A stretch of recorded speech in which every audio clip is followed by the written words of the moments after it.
Hello everyone, Edu for ई में आप सभी का स्वागत है। अगर आप क्लास 10 के स्टूडेंट हैं और आगे चल करके मेंस और एडवांस का प्रिपरेशन करना चाहते हैं तो उसके लिए आप इस नंबर पर व्हाट्सएप कर दें। हमारा जो नंबर है ऑफिशियल नंबर है 9147786396। इस नंबर पर आप व्हाट्सएप कर दें और हम कोशिश करेंगे अच्छे स्टूडेंट्स का, जो लोग इंटरेस्टेड हैं मेंस और एडवांस के लिए प्रिपरेशन चाहते हैं, उन लोगों का एक ग्रुप बनाने की कोशिश करेंगे जिसमें आप लोग अपना क्वेश्चन वगैरह डिस्कस कर सकते हैं। और काफ़ी ध्यान रहेगा मेरा भी उस ओर, अगर किसी टाइप का डाउट रहा, प्रॉब्लम रहा तो हम उस ग्रुप में इन्वॉल्व होकर के उसे सॉल्व जरूर करेंगे। ठीक है, तो अगर आप इंटरेस्टेड है तो इस नंबर पर आपको व्हाट्सएप कर देना है ए लिख करके कि हम मेंस और एडवांस के लिए आगे प्रिपरेशन चाहते हैं। देखो, इसमें हम लोग को मेनली दो चीज़ ही पढ़ना है। एक तो पावर के बारे में पढ़ना है जो कि आई स्क्वायर आर होता है, और एक इसका हीटिंग इफेक्ट। इसी में अगर हम लोग टी से मल्टीप्लाई कर देते हैं तो वही उसका एनर्जी या फिर हीट जो बोलो आई स्क्वायर आर इंटू टी। बस इतना ही चीज़ है। अब यहाँ पर जितना देर तक टाइम लगाओगे उतना ज़्यादा हीटिंग इफेक्ट उसका बढ़ता जाएगा। टाइम कम रहेगा तो कम हीट देगा।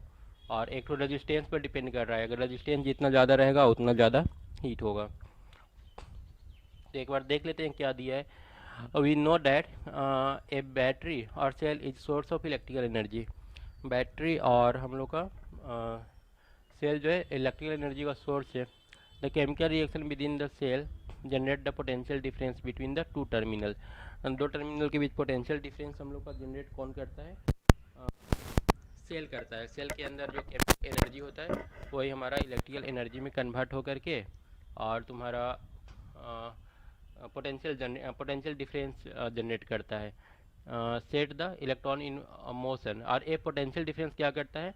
जो इलेक्ट्रॉन्स होते हैं उसको मोशन मिला देता है, जो कि रेजिस्टेंस से होकर के पास करते हैं। ठीक है। We have also seen in section 12.2 that to maintain the current the source has to keep expending its energy.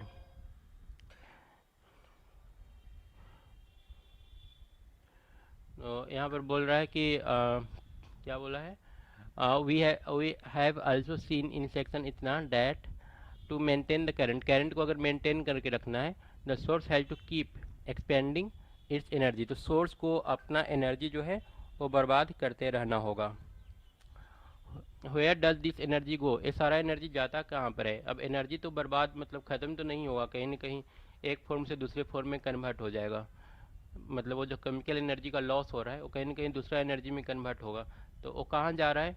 तो इसका एक पार्ट जो होता है मेंटेन द करंट में भी consumed into useful work.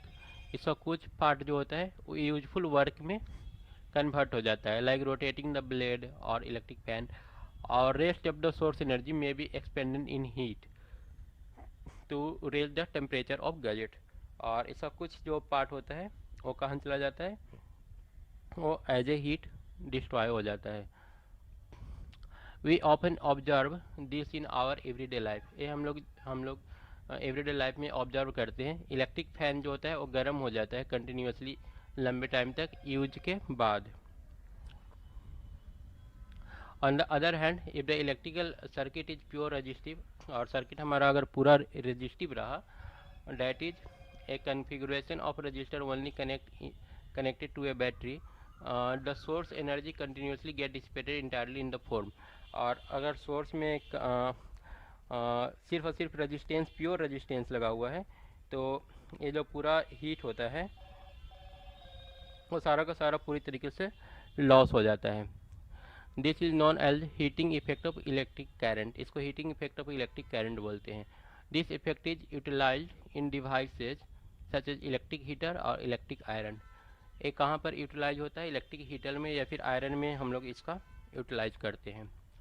Consider a current I flowing through a resistor of resistance R. हम लोग करंट की बात करें, कंसिडर ए करंट आई, जो कि मतलब एक करंट के बारे में सोचे जो एक रेजिस्टेंस से होकर के पास कर रहा है। Let the potential difference across it is V. अगर मान लो कि इसके अक्रॉस पोटेंशियल वी है। Let T be the time during which charge Q flow across. और मान लो कि टाइम क्यू है, क्यू टाइम में इससे होकर के चार्ज फ्लो कर रहा है। The work done in moving the charge Q through a potential difference V is V Q. तो यहाँ पर जो टोटल वर्क डन होगा वो वी इंटू क्यू होगा। ठीक है, चार्ज इससे होकर के जा रहा है तो टोटल वर्क डन कितना हो रहा है, charge into potential. The source must supply energy to V Q in time T. तो हमारा सोर्स जो है the work done in moving the charge Q through potential difference, ठीक है। Therefore the source must supply energy equal to V Q in time T. तो T time में total V Q energy supply कर रहा है। तो total power उसका क्या होता है, तो पावर हम लोग जानते हैं वो डब्ल्यू बाई टी होता है। तो वी क्यू बाई टी कर दो तो वही उसका पावर हो जाएगा सप्लाई करने का, जो कि क्यू बाई टी हम लोग जानते हैं आई होता है, तो वो वी आई के बराबर हो जाता है। और the energy supply to the circuit by the source in time T is P into T. और एनर्जी कितना हो जाएगा, एनर्जी अगर निकालना है तो पावर में टी से मल्टीप्लाई करना होगा, that is V I T. What happen to the energy expended by the source, source के द्वारा जो एनर्जी एक्सपेंड होता है उसका क्या होता है, this energy get dissipated in the resistor as heat, a resistor के अंदर हीट के रूप में डिस्ट्रॉय हो जाता है।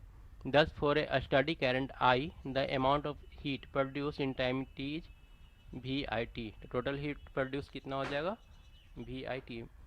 ठीक है, यहाँ पर दो चीज़ बता रहा है, एक तो बता रहा है कि अगर पावर निकालना है तो पावर हम लोग जानते हैं टोटल वर्क डन होता है टी टाइम में जितना वर्क डन होगा, या फिर work done per unit time, ये पावर होता है कि यूनिट समय में कितना काम कर सकता है और उसका पावर होता है। और एनर्जी क्या होता है, एनर्जी होता है काम करने की उसके पास कितना कैपेसिटी है, तो वो पावर इनटू टाइम करने से मिलेगा। तो एनर्जी और वर्क डन दोनों इक्वल हो जाएगा पावर इनटू टाइम के बराबर। और पावर हम लोग वी आई जानते हैं, तो इसमें टी से मल्टीप्लाई कर दो तो हीट वही हीट या फिर एनर्जी वही वी आई टी मिल जाएगा। देखते हैं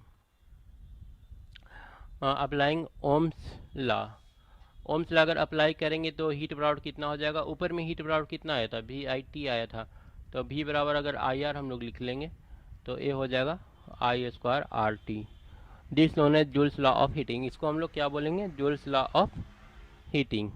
the law implies that heat produce in a register is directly proportional to square of current, current के स्क्वायर के डायरेक्टली प्रोपोर्शनल होता है।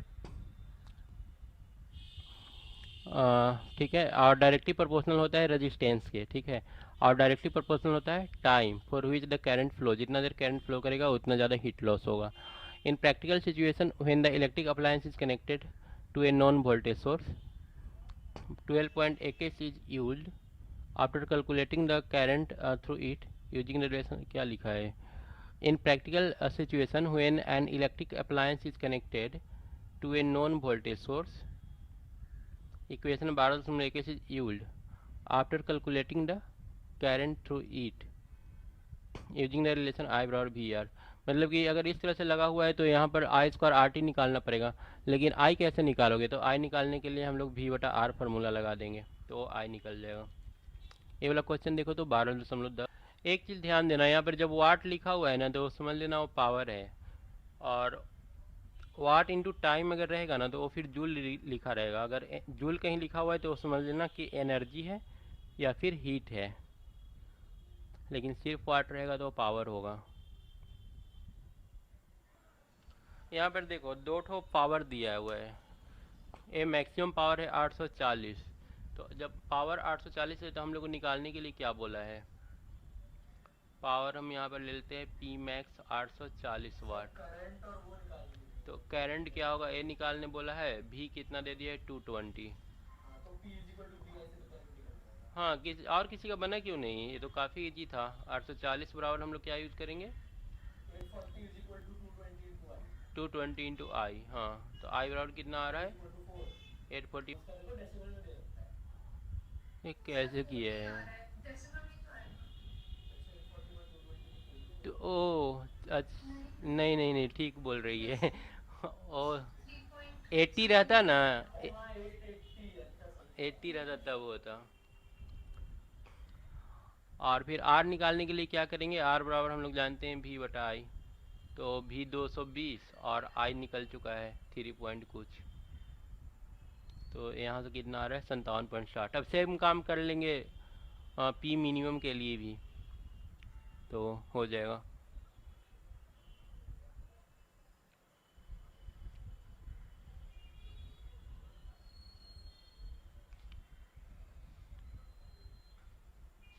ये वाला भी देख लो, 11 आई नंबर। तो सेम ही है ना, आई तो हर जगह सेम है।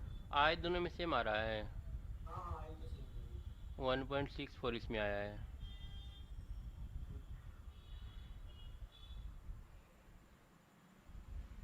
आपका H is equal to I square R T use करें।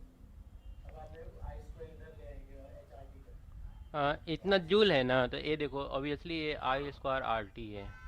हाँ तो I is equal to H under root, नहीं whole under root H by R T होना चाहिए है ना। टाइम दिया है, इतना joule heat is produce each second, time 1 second time है। 1 सेकेंड है, 1 सेकेंड होगा ना टाइम। हाँ हाँ।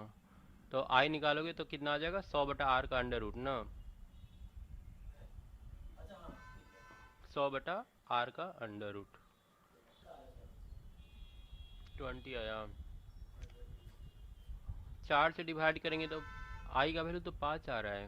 Find the potential R difference. R sir पूरा आर ही निकाल दिया, आर निकालना है ना यहाँ भी निकालना है सॉरी पोटेंशियल डिफरेंस। बी निकालना है ना। तो बी हाँ, इक्वल टू आई आर हो जाएगा। आई आर हो 5 जाएगा, फोर जा 20 हो जाएगा। 20 हो जाएगा।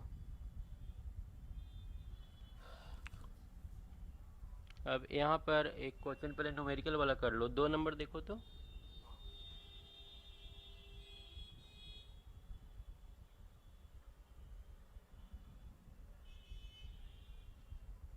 Sir but what will be the answer of number 1? क्या? Sir what will be the answer of number 1? किसका answer? Sir this page only number 1। बता रहे हैं, 2 और 3 कर लो ना पहले, उसके बाद उसको डिस्कस कर रहे हैं। तो यहाँ पर रेजिस्टेंस तो देख ही नहीं रखता है ना। हम्म। यहाँ रेजिस्टेंस तो दे नहीं रखता है। रेजिस्टेंस नहीं दिया है, लेकिन पावर इनटू टाइम हम लोग कर सकते हैं ना। हम लोग को हीट निकालना है ना। Can we use that formula h equal to VIT में? हाँ वो उससे हो जाएगा। हाँ, वी आई टी वाला यूज़ कर सकते हो। या फिर हीट मतलब कि वर्क डन इनटू टाइम। और वर्क डन का ऊपर में फार्मूला कौन सा पढ़े, पोटेंशियल का जो डिफिनेशन पढ़े थे उसमें हम बताए थे कि V बराबर होता है W/Q, कार्ज करने की कैपेसिटी। तो यहाँ से W बराबर VQ कर सकते हो, तो VQ इंटू टी भी हो जाएगा। सर क्या निकालना है? एक तो मतलब VIT से तो होगा ही, एक और formula W into T heat होता है, टोटल वर्क डन और जितना समय तक काम हुआ वो सारा हीट में कन्वर्ट हो जाता है। और W बराबर हम लोग जानते हैं V इंटू क्यू, क्योंकि पोटेंशियल के डिफिनेशन में हम लोग पढ़े थे कि यूनिट चार्ज के द्वारा जितना काम होता है वही इलेक्ट्रिक पोटेंशियल होता है। तो हम यहाँ से W को रिप्लेस कर सकते हैं V इंटू क्यू में। तो V इंटू क्यू और उसमें फिर T से मल्टीप्लाई कर दो तो वो भी हीट ही देगा। तो या तो इस फार्मूला से करो या फिर इस फार्मूला से। अगर इस फार्मूला से करोगे तो I बराबर हम लोग को यूज़ करना पड़ेगा, I बराबर Q/T ना। तो VQ, अच्छा फिर दोनों में कुछ प्रॉब्लम आ रहा है। ये तो कंफर्म सही है, तो फिर नीचे वाला में ही कुछ प्रॉब्लम हो सकता है, क्योंकि सर TT। पहले वाले का आंसर बहुत बड़ा आ रहा है, आ रहा है सर 48 लाख आ रहा है मेरे ख्याल से।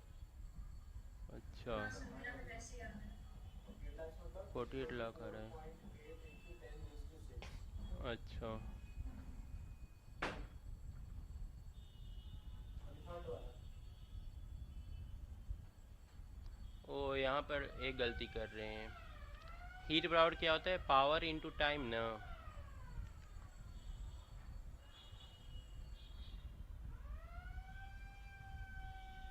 हम लोग का जो पावर होता है वो W/T होता है। तो W बराबर पावर इनटू टाइम,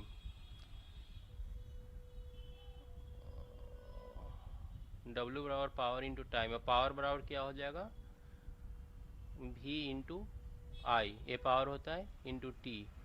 और VIT बराबर हम लोग क्या यूज़ कर सकते हैं, VIT तो तुम लोग निकाल ही चुका है, हाँ तो वही आंसर होना चाहिए। एक बार देख लो क्या दिया है। लेकिन सर फिर दिक्कत तो ये आ गई कि एग्जाम में सर हमारे पास इतना टाइम तो होगा नहीं कि हम सोचें कि हमें वी क्या कहते हैं अपना वो वाला फॉर्मूला लगाना है, कौन सा V H equal to I square R T लगाना है या वी आई टी लगाना है। नहीं, तुम अगर I² RT भी लगाते हो तो उससे भी सही होगा, सेम आंसर आना चाहिए। तो ठीक आर है, क्या करते हैं हम? लेकिन हाँ फिर R तो तुम निकाल नहीं सकोगे, तो R बराबर फिर हम लोग को V/I करना पड़ जाएगा। R बराबर V by I. V by I. तो आर की जगह पर यहाँ पर वी बाई आई पुट करेंगे ना, तो फिर से वही फार्मूला बन जाएगा V I T. Sir V by I मतलब तो सर क्या कहते हैं अपना potential difference divided by charge है ना। नहीं नहीं, ये तो करंट है ना। अच्छा हाँ करंट, लेकिन करंट भी तो दिया हुआ है। करंट हमने निकाल लिया, ठीक है करंट हमने निकाल लिया। हाँ तो कर सकते हैं। इसका आंसर दिया है कि नहीं दिया है? नहीं सर लगता तो नहीं दिया हुआ। नहीं दिया रहता है ना। हम एक बार निकाल के देख लेते हैं कितना आता है। यहाँ पर Q बराबर दिया है इतना, तो I बराबर हो जाएगा Q बाई टी, मतलब 96,000 बटा टाइम कितना है 1 आवर, मतलब 3600 सेकेंड। तो एक कैंसिल हो गया और कैंसिल होगा। सर करंट को हम लोग आई लिखते हैं ना, करंट को ही आई लिखते हैं। हाँ करंट ही तो है। I बराबर Q बाई टी, 36 से कैंसिल होगा। नहीं कटेगा ना, 9 से होगा, 9 छो। तो I का वैल्यू इतना आ गया और V का वैल्यू 50 है, तो H बराबर या फिर E बराबर V 50 इंटू आई की जगह पर 96,960 बटा 36 और वी आई इंटू टी ना,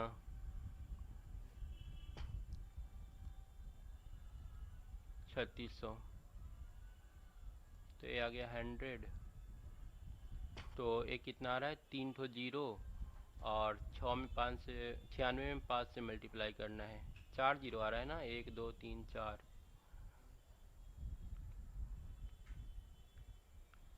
48 इतना जूल आ रहा है।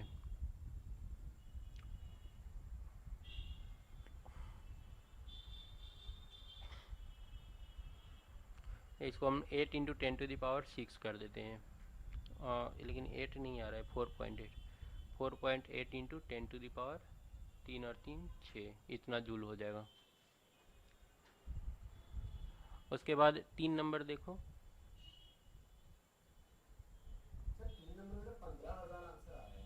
3 का 15,000 आना चाहिए हाँ, 15,000 जी।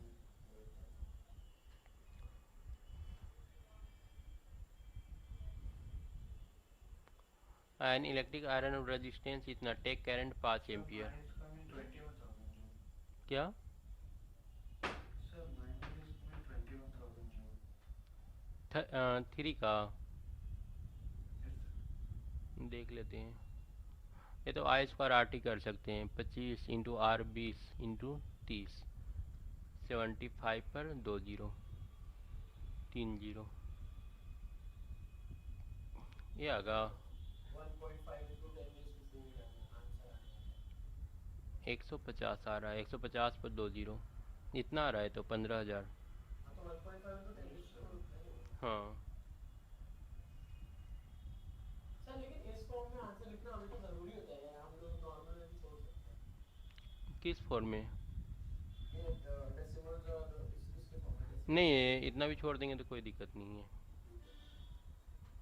उसके बाद फर्स्ट वाला है why dull the cord of electric heater not glow. इस टाइप का नहीं बताए तुम लोग को। ऊपर वाला जब हीटर में लगाते हैं ना, या फिर आयरन भी देख लो, उसका नीचे वाला पार्ट गर्म होता है और ऊपर वाला वायर गर्म नहीं होता है, वो क्यों, ये पूछ रहा है। किसी को पता है? भव्या?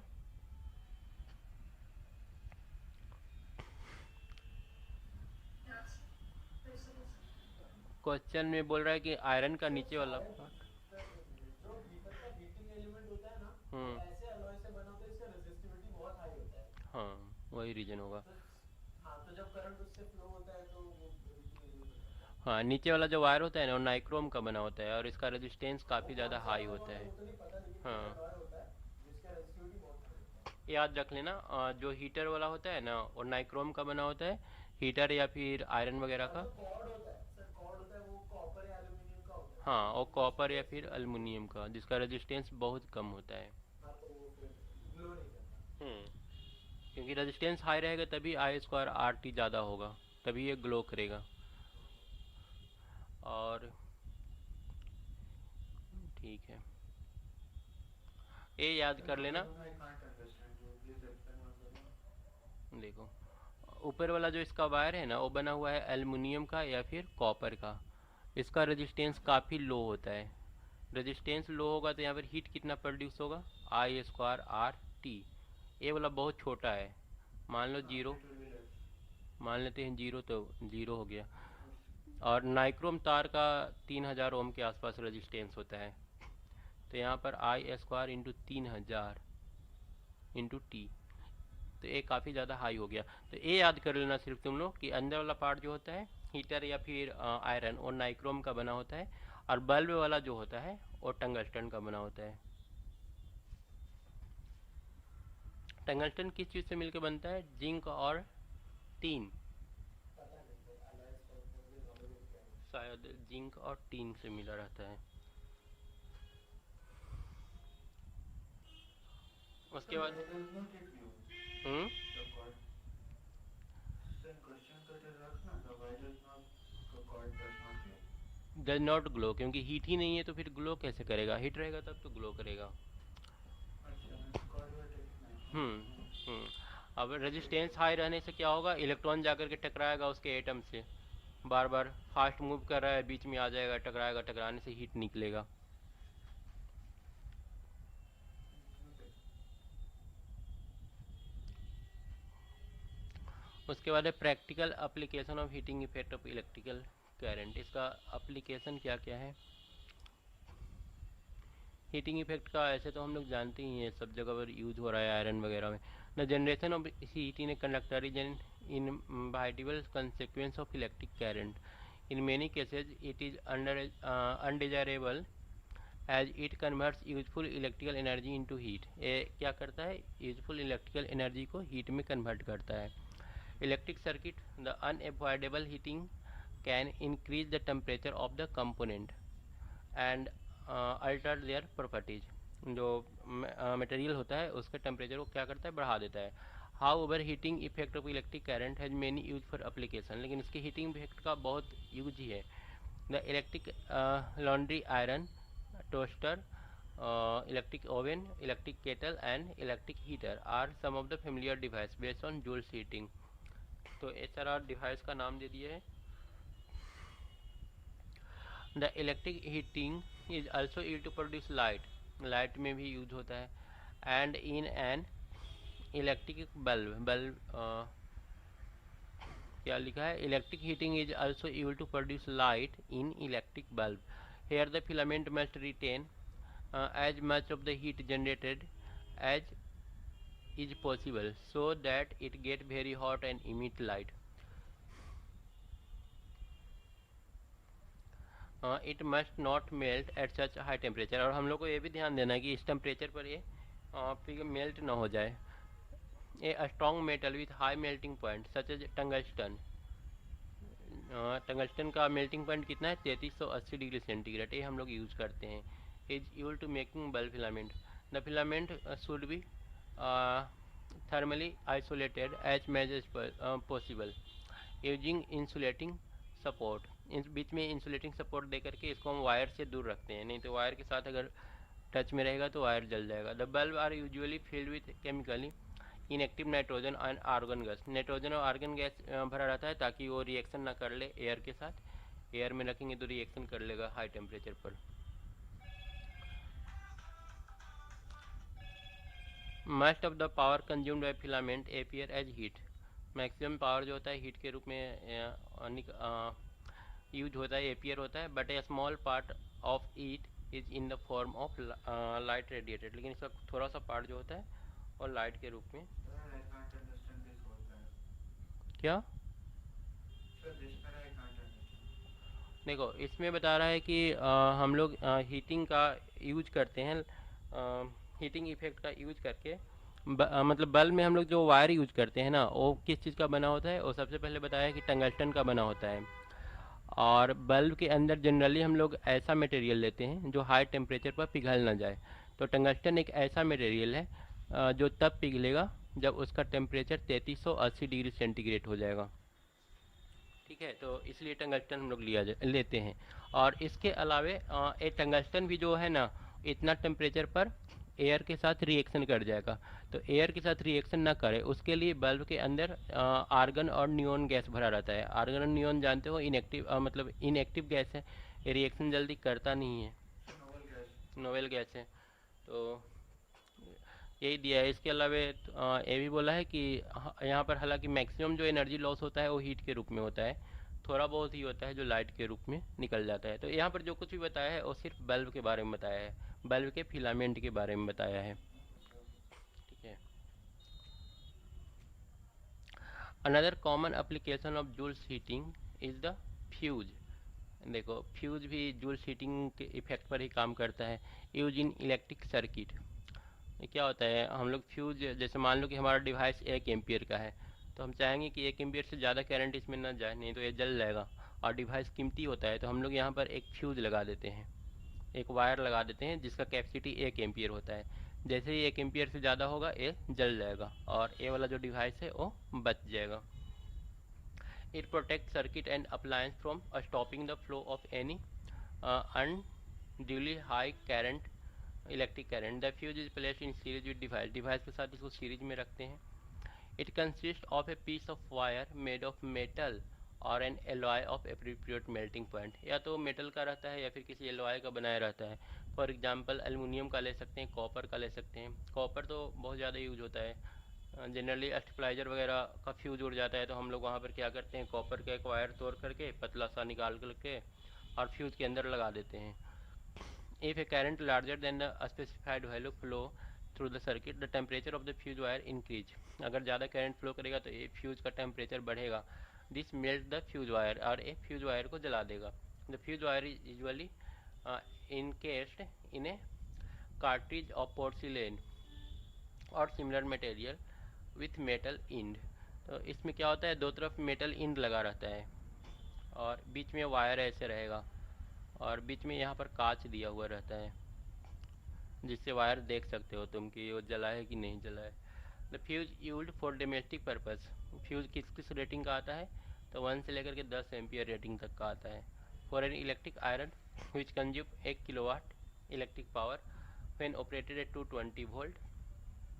तो यहाँ पर कितना एम्पियर वाला चाहिए हम लोग को फ्यूज, इतना एम्पियर तक 4 देखो 1000/220 करेंगे क्योंकि 1000 वाट का है।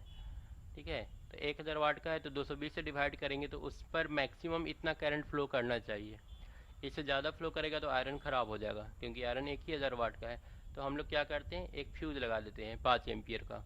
तो 5 एम्पियर से ज़्यादा जैसे ही होगा फ्यूज़ ख़राब होगा, आयरन बच जाएगा।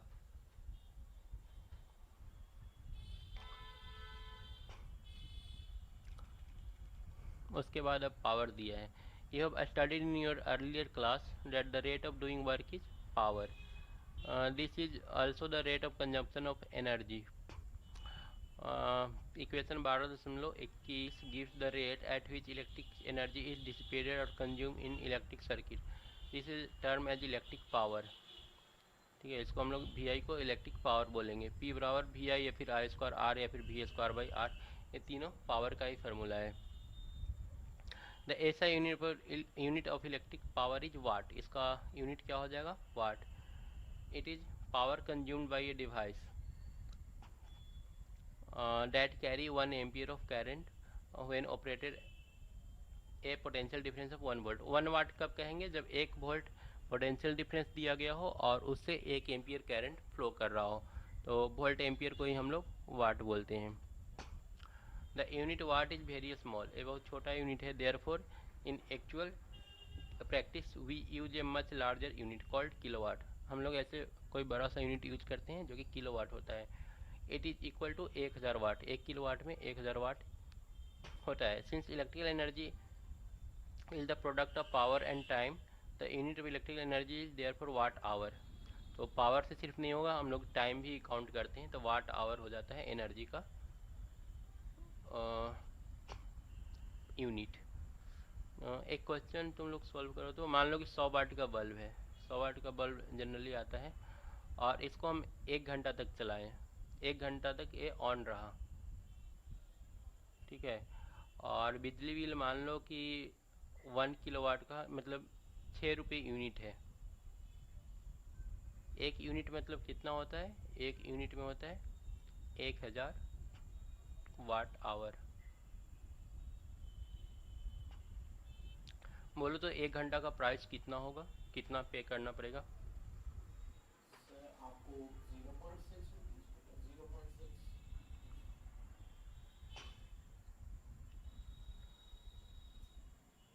देखो एक बार देख लो तुम कंफर्म, पहले उसके बाद बताते हैं। इसको 10 आवर कर देते हैं, ठीक है? अब बताओ।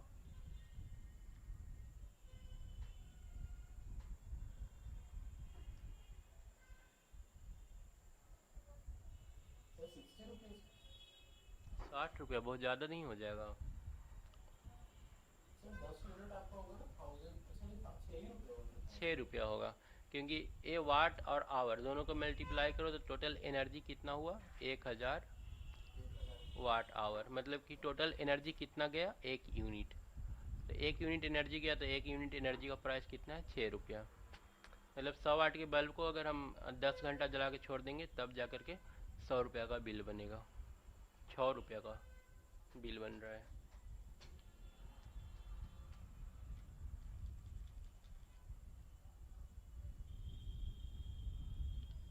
और यहाँ पर क्या बोल रहा है? Many people think that electron are consumed in an electric circuit. Electric circuit क्या करता है? इलेक्ट्रॉन को खा जाता है। दिस इज रॉन्ग, मतलब कि सारा इलेक्ट्रॉन उसके अंदर चला जाता है, ऐसा नहीं होता है। We pay the electricity board or electric company to provide energy to move electron through the electric gadget like electric bulb. ये बता रहा है ना कि मतलब ऐसा नहीं होता है कि जहाँ से इलेक्ट्रिसिटी, जहाँ पे इलेक्ट्रिसिटी बनता है वहाँ पर बहुत सारा इलेक्ट्रॉन बन रहा है और वो सारा इलेक्ट्रॉन हम लोग रख ले रहे हैं अपने घर पर। ऐसा नहीं होता है, इलेक्ट्रॉन वहाँ से आता है और वापस उसी के पास चला जाता है, लेकिन वो हमसे पैसा लेता है क्योंकि वो उसका इलेक्ट्रॉन हमारे घर तक पहुँचा है, हमारे घर के बल्ब और पंखा में गया है, ठीक है?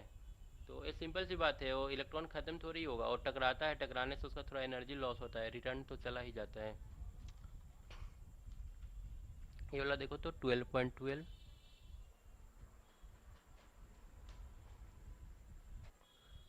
N electric bulb is connected to 220 volt generator, the current is इतना, व्हाट इज द पावर? तो V इंटू आई करना था, 220 का आधा 110 ना। Yes, 110 watt.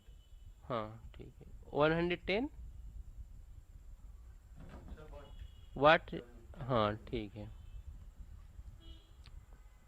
13 22 280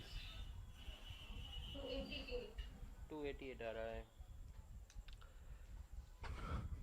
यहाँ पर वाट दिया है इतना, मतलब पावर दे दिया 400 सर मेरा भी 280 आया। आया, और ये 8 आवर है एक दिन के लिए, तो टोटल कितना एनर्जी जा रहा है?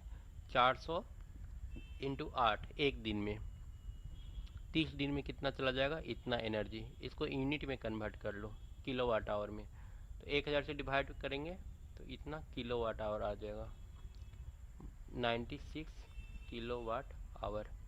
अब 1 किलो वाट आवर का 3 रुपया है, तो 96 किलो वाट का इतना इंटू 3, 288 ना।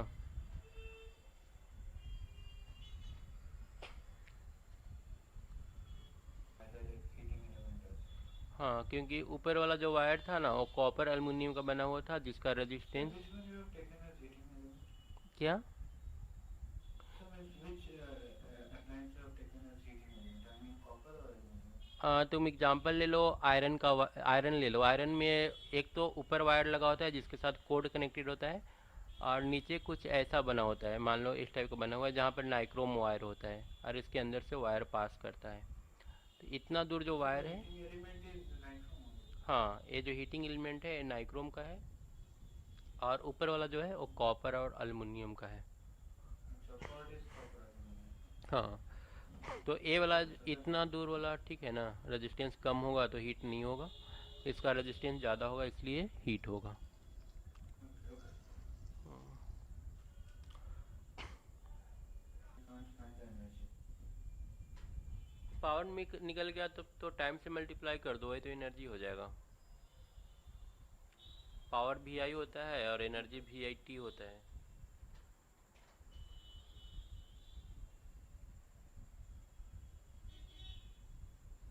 सर मेरा 792000। क्या एनर्जी?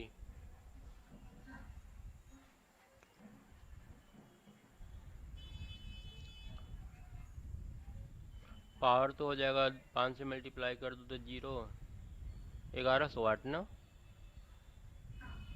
और एनर्जी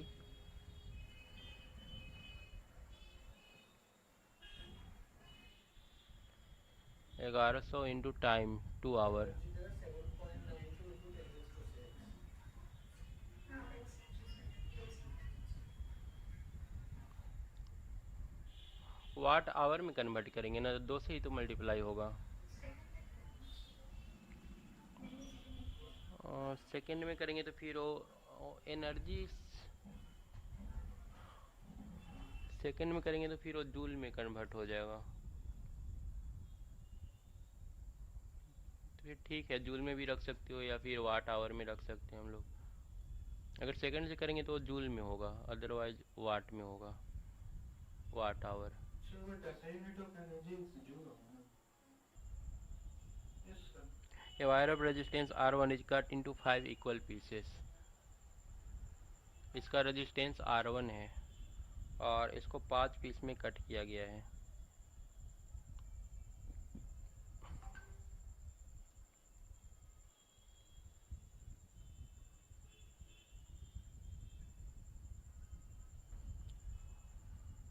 और उसके बाद these 5 pieces of wire are then connected in parallel, और सबको फिर पैरेलल में जोड़ दिया। सबका रेजिस्टेंस इक्वल होगा ना, सबको आर आर मान लो। 4 और 1 तो 5, मतलब R1 हमारा कितने के बराबर है? 5R के बराबर है। अब यहाँ पर सबको पैरेलल में जोड़ दिया।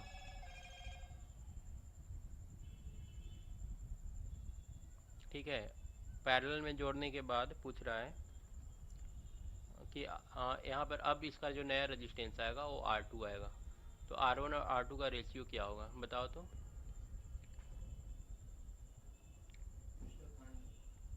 बाकी लोगों को करने दो।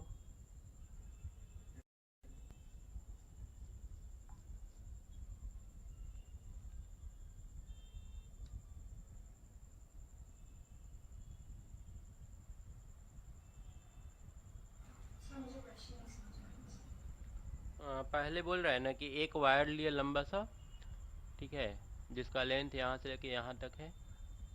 इसको 5 इक्वल पार्ट में बांट लिया। तो 5 इक्वल पार्ट में बांटा होगा तो सबका इक्वल रेजिस्टेंस रहा होगा। मान लो कि R1 बराबर 5R है, तो प्रत्येक इंडिविजुअल का RR रेजिस्टेंस रहा होगा। तो ये RR रेजिस्टेंस जो है अब पैरेलल में जोड़ दिया गया।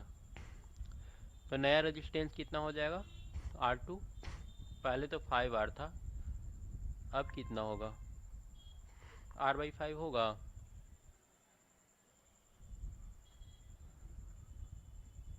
पैरेलल में निकाल लो R इक्विवेलेंट 5 रेजिस्टेंस का। यहाँ पर R इक्विवेलेंट निकालो, 1/R equivalent is equal to 1/R plus 1/R plus 5 बार, मतलब कि 5/R। सबको ऐड करेंगे तो होगा हमारी जूल आ गए थे। R इक्विवेलेंट कितना आ गया? R/5। अब R1/R2 करो तो R1 हम लोग का 5R था और अभी R2 कितना हो जाएगा? R/5। तो ये आ गया 25।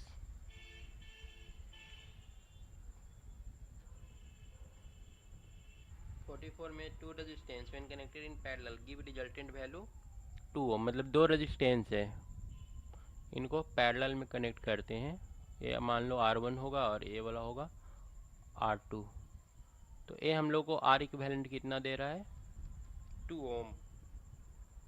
2 ओम। और जब इसको सीरीज में कनेक्ट कर रहे हैं R1 और R2, तो R इक्विवेलेंट दे रहा है हम लोग को कितना? 9 ओम। तो बताओ R1 कितना होगा और R2 कितना होगा? ट्राई करो तो तुम लोग।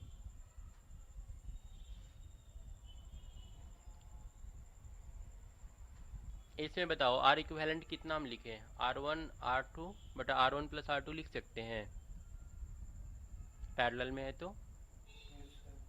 ये तुमको पता है भव्या? हाँ सर, पता है ना, ठीक है। हाँ सर। इसको हम लिख लेंगे 2, और एफ सीरीज में है तो हम लोग क्या लिखेंगे, R1 plus R2 is equal to 2 लिखेंगे ना। सीरीज में सिंपल ऐसे ही जोड़ देते हैं, आर इक्विवेलेंट निकल जाता है। अब इस वैल्यू को यहाँ 9, अब इस वैल्यू को हम यहाँ पर यूज करेंगे तो R1 R2 बटा 9 इज इक्वल टू 2, तो R1 R2 कितना आ गया 18। अब दोनों का मल्टीप्लिकेशन 18 आ रहा है, तो क्या क्या हो सकता है दोनों, 9 और 2, और कुछ पॉसिबिलिटी है, 18 और 1 भी हो सकता है।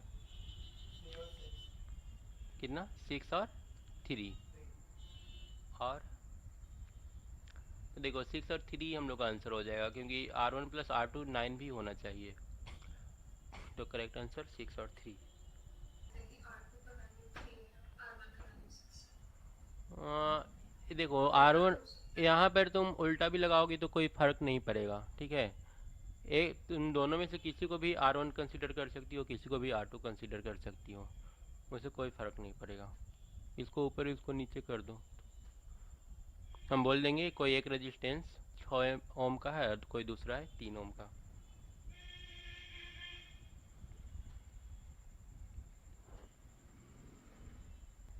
In the diagram shown below, the cell and the ammeter both have negligible resistance.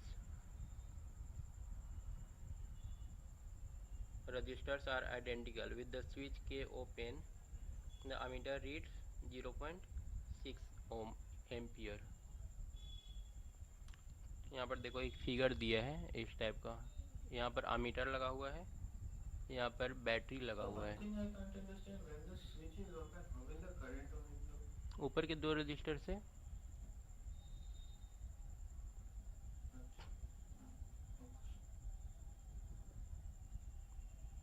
यहाँ पर एक स्विच है, एक स्विच है, और केस 1 में बोला है ए अमीटर है केस 1। ये तीनों रेजिस्टेंस आइडेंटिकल है, स्विच इज ओपन, तो करंट अच्छा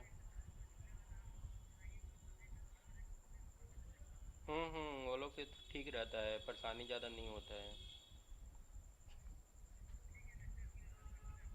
हाँ 15-20 मिनट देखिए, आधा घंटा ट्राई कीजिए, उसके बाद ठीक है।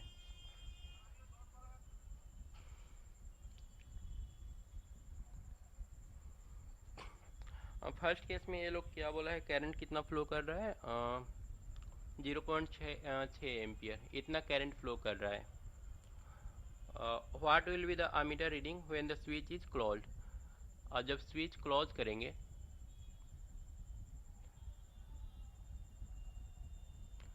तो करंट क्या होगा, ये पूछा है। किस बुक का है सारा क्वेश्चन है अंकित? इस चंद का है। देखो स्विच जब ओपन होगा तो करंट हमारा किससे जाएगा, इन दोनों रेजिस्टेंस होकर के जाएगा। इस समय आर इक्विवेलेंट कितना होगा, 2 ठो पैरेलल में लगा हुआ है तो मल्टीप्लाई कर दो R1 R2 बटा R1 प्लस R2, मतलब कि दोनों आर ही है, तो are square divided by 2R, तो एक कितना आ गया R/2।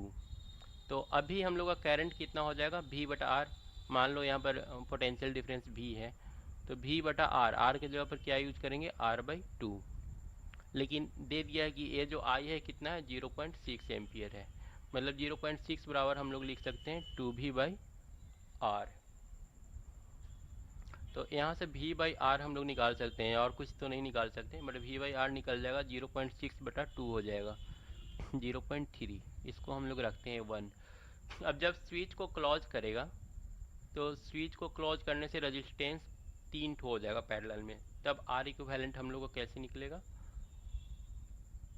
1/R plus 1/R plus 1/R, और इसको सोल्व करोगे तो आर इक्विवेलेंट आएगा R/3। तो अब करंट कैसे निकालेंगे? अब करंट हो जाएगा V बटा R by V by R. अब निकालो V बटा आर, लेकिन R की जगह इस बार कितना यूज करेंगे? R/3। तो 3 इंटू, देखो V बाई आर हम लोग निकाल चुके हैं 0.3, तो ये आ गया 0.9। ये हम लोग का आंसर हो जाएगा। 3 रजिस्टर आने से करंट बढ़ गया। So this IQ is equal to R square by 2R. Then how will you write R by 2? कहाँ पर? कहाँ पर? Sir, the first. Sir, your first step. यहाँ पर, Sir, before that, R by 2. यहाँ। Yes. तो एक R और एक R कैंसिल हुआ, तो R/2 ही तो आ रहा है। ऊपर में R स्क्वायर है ना, मतलब R इंटू R बटा 2R, यही तो है।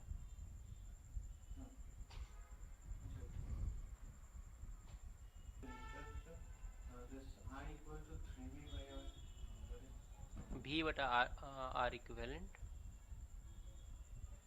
So that after this REQ is equal to R by 3, then I equal to 3V by R. So how is that? I बराबर V by R equivalent. R equivalent कितना है? R/3 ना, ये वाला R/3।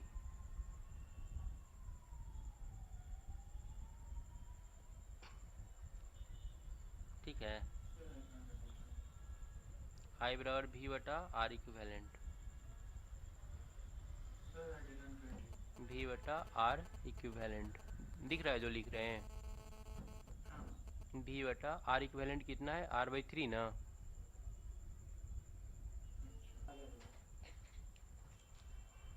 नाइन्थ का आया। क्या बोला है? A battery of 9 volt is connected in series with इतना। तुम्हारा और किसी का, तुम दोनों का 12 ओम से सिर्फ पूछा है कितना करंट जाएगा। सर 0.678। 0.67 आ रहा है। Yes, sir, 0.67. आ गया तुम्हारा भव्या। सर मेरा नहीं था। देखो यहाँ पर रेजिस्टेंस सारा लगा हुआ है सीरीज में 0.2, ये सारा ऐसे करके लगा दो। इसी में एक 12 भी होगा। और वोल्टेज किस तरह से लगा हुआ है? 9 वोल्ट का एक बैटरी लगा हुआ है, यहाँ पर ये 9 वोल्ट हो गया। तो ये मान लो कि 12 है, बाकी सब दूसरा दूसरा है। 0.2 हो गया, 0.3 हो गया, 0.4 हो गया, 0.5 हो गया। तो पूछा है कि इस 12 से होकर कितना करंट जाएगा। तो देखो यहाँ से जितना करंट जाएगा वही इन सब से होकर के पास करेगा। तो हम लोग को सिर्फ करना है I बराबर V बटा R। V 9 है और रजिस्टेंस 12 प्लस सबको ऐड कर लेंगे। 5 और 9, 9 10 11 और 3 4 14, मतलब 13.4 आ रहा है। ऐड करके बस डिवाइड कर दो। ये जो करंट आएगा, टोटल करंट आएगा ना, मतलब जो 12 ओम से जाएगा वही सबसे जाएगा। अगर 0.2 से भी पूछेगा तो हम लोग यही आंसर देंगे, 0.3 से भी पूछेगा तो यही आंसर देंगे। अब इसमें से कोई ये बता सकता है 0.2 ओम का जो रेजिस्टेंस है इसके अक्रॉस वोल्टेज कितना बिल्डअप हो रहा है? यहाँ पर अगर एक वोल्ट मीटर हम लगा दें तो कितना रीड करेगा? 0.13। देखो यहाँ पर अगर भी निकालेंगे तो हम लोग को करना पड़ेगा I इंटू आर। आर कौन सा लेंगे? आर ए वाला सिर्फ लेंगे, 0.2 वाला।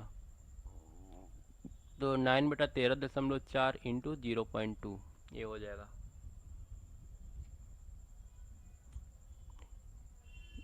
ये आ जाएगा 1.8 बटा 13.4, मतलब 18 बटा 134। अब ये देख लो कितना आता है डिवाइड Why you करके। divided 9 by 30.4? वो करंट का वैल्यू है। तुम्हारा करंट कितना आया था? Sir, 0.67. 0.67। तो ठीक है, यहाँ पर 0.67 लिख लेते हैं। उतना ही आएगा ना, एक बार हम डिवाइड करके देख लेते हैं 13 से। हाँ शायद वही आएगा।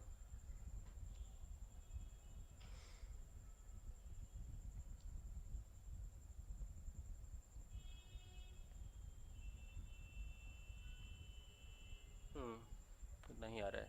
अब इसी को हम लोग 0.2 से मल्टीप्लाई कर देंगे।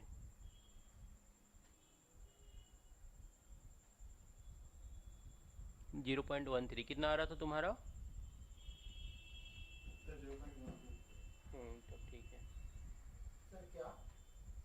वो वोल्टेज अच्छा 0.13 आ रहा है। उसके बाद 10 नंबर है, हाउ मेनी इतना हम resistor are required to carry 5 ampere. 10 number क्या आ रहा है? आंसर एक 0.67 आया है आई हाँ का। हाँ आ गया। अब 10th 10th देखो तो उसके बाद ये तो सबका सेम आ गया था, इसको रहने देते हैं। 11 so how would you connect 3 register each of इतना so that to combination has resistance 9। 11 देखो।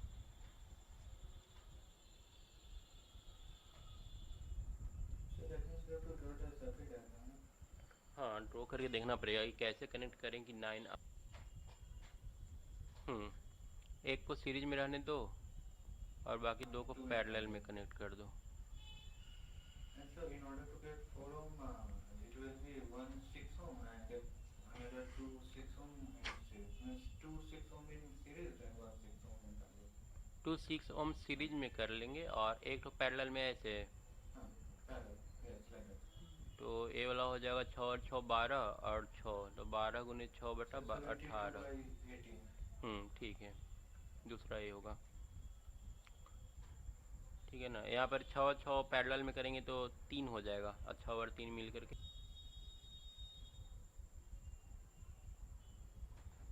कुछ बोल रहा था क्या? हाँ सर मेरा आ गया 110 volts in parallel 100 and 10 110 110 parallel में। हाँ several electric wheel design to be used on 220 volt electric line are rated 10 watt. How many line can be connected in parallel with each other across the two wire of 220 volt line if the maximum level current is 5 ampere. मतलब सारा का सारा parallel में बोल रहे हो? हाँ मतलब इस टाइप से।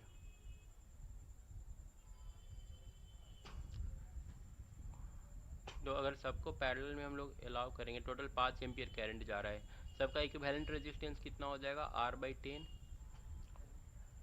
तो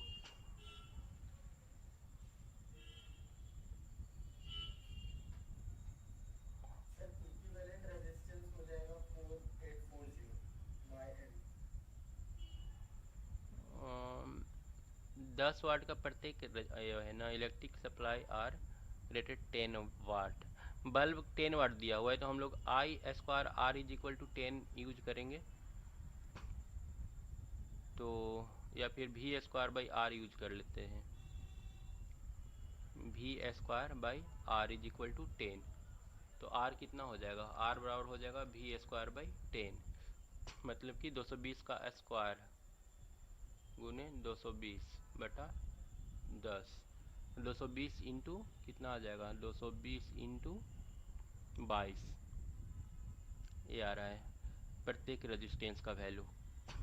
अब ऐसा हम मान लो n ठो पैरेलल में लगाना पड़ेगा तो R इक्विवेलेंट कितना आ जाएगा? R इक्विवेलेंट आएगा R equivalent is equal to n अगर हम लगा रहे हैं तो टोटल रेजिस्टेंस हमारा 220 इंटू 22 बटा n होगा। और हम लोग का टोटल करंट जो आना चाहिए 5 एम्पियर आना चाहिए। तो करंट आई जो होता है हमारा 5 एम्पियर और V बटा R करने से आएगा। तो V कितना है? 220 220 बटा इतना करेंगे तो 5 आना चाहिए, या फिर इसी को लिख सकते हैं 220 N बटा 220 इंटू 22 इज इक्वल टू 5। तो 220 कैंसिल हो गया तो N बराबर आ गया 22 इंटू 5 बराबर 110। समझ में आया? पहला step Can't understand first step. हाँ पहला स्टेप क्या करना है, यहाँ से देखो सबसे पहले पावर दिया हुआ था प्रत्येक बल्ब का। इस बल्ब का पावर दिया है तो उस पावर के हेल्प से, क्योंकि हम लोग जानते हैं कि पावर V²/R होता है, उस पावर के हेल्प से रेजिस्टेंस निकाल लेंगे। ठीक है, How power is used by R power तुम क्या जानते हो? into V. आई इंटू भी। अब आई को हम लोग को रिप्लेस करना है, तो आई बराबर भी बटा आर इंटू भी स्क्वायर बाई आर। तो जब रेजिस्टेंस निकल गया तो अब बोला कि पैरेलल में लगाना है। अब पैरेलल में कै को लगेगा वो हम लोग को नहीं पता है, लेकिन इतना पता है कि अगर जितना पैरेलल लगता है उतना बटा एन टोटल रेजिस्टेंस हो जाता है। तो यहाँ अगर एन रेजिस्टेंस लगा है तो टोटल रेजिस्टेंस हो जाएगा हम लोग का आर इक्विवेलेंट। देखो अगर जितना यहाँ पर रेजिस्टेंस लगा हुआ है ना, जैसे अगर मान लो 5 रेजिस्टेंस पैरेलल में लगा हुआ है तो हम लोग का आर इक्विवेलेंट होता है 5/r, ठीक है, सॉरी r/5। 10 रेजिस्टेंस लगा हुआ है तो r/10, 2 रेजिस्टेंस लगा हुआ है तो r/2, यही होता है ना। निकाल के देख लो।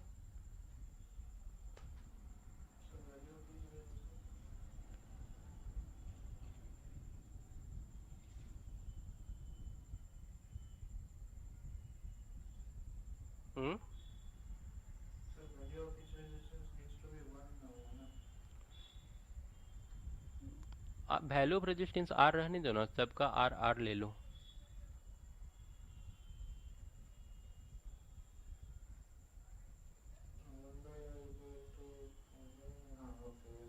आ रहा है ना। तो हम लोग मान लिए कि टोटल एन रेजिस्टेंस लगा होगा, तो आर इक्विवेलेंट हम लोग का आ जाएगा r/n, ठीक है। r/n मतलब कि 220 इंटू 22, ये वाला है 220 इंटू 22 डिवाइडेड बाई n। ये टोटल आर इक्विवेलेंट हम लोग का आया है, ये आर इक्विवेलेंट है, ठीक है। अब हम लोग को करंट चाहिए, बोला है कि 5 एम्पियर करंट जा रहा है, तो आई बराबर भी बटा आर इक्विवेलेंट लिख सकते हैं। सेकेंड स्टेप में हम लोग क्या किए, आई बराबर भी बटा आर कर दिए। इसका अगर इक्विवेलेंट डायग्राम बनाओगे तो यहाँ से 5 एम्पियर करंट जा रहा है, यहाँ पर आर इक्विवेलेंट लगा हुआ है, ठीक है।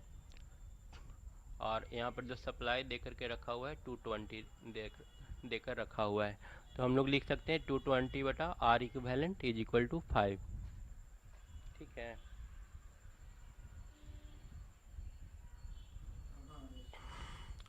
तो इसको हाँ, अब इसको सॉल्व करके एन का वैल्यू निकाल लो।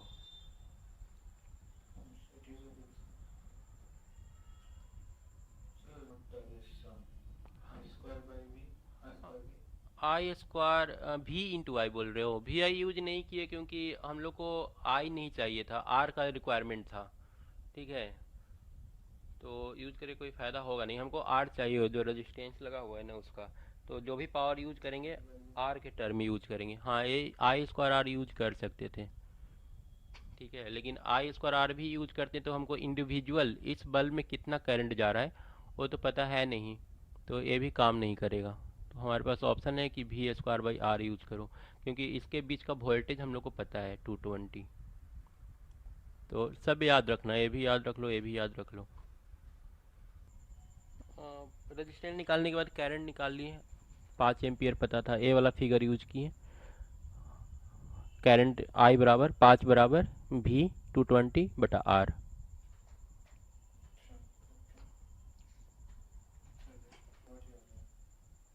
फिगर के बाद कहाँ कुछ किए हैं, बस एन का वैल्यू तो निकालना था, एन का ही तो वैल्यू निकालना था, और तो कुछ नहीं करना है। हो गया ना।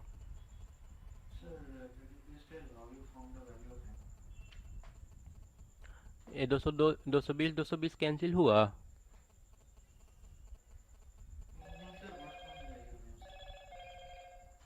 फार्मूला नहीं यूज किए हैं, इस एन को ऊपर लेके गए हैं, इसके बाद का ये है।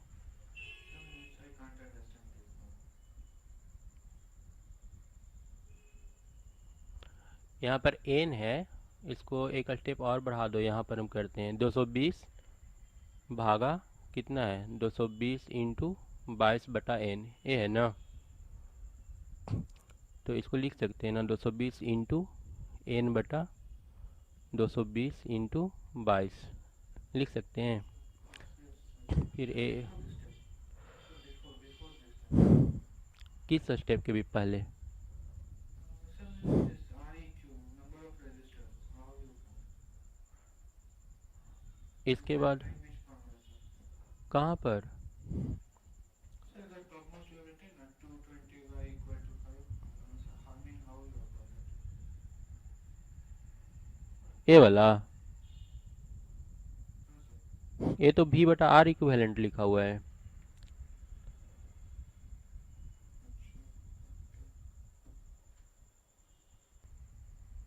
क्या 220 बाई?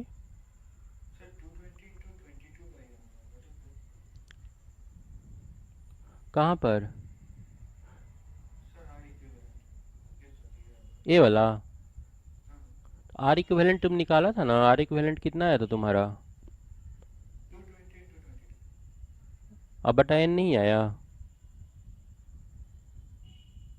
ये तो आर का आया था 220 इंटू 22, आर इक्विवेलेंट का थोड़े ही है ये।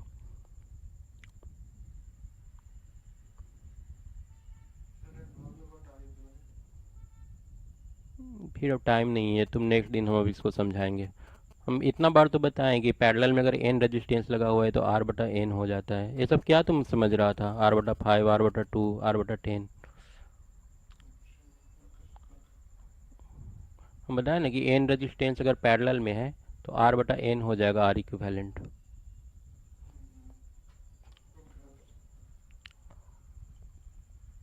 नोट कर लो, नहीं होगा तो फिर इसको अगला क्लास में डिस्कस कर देंगे।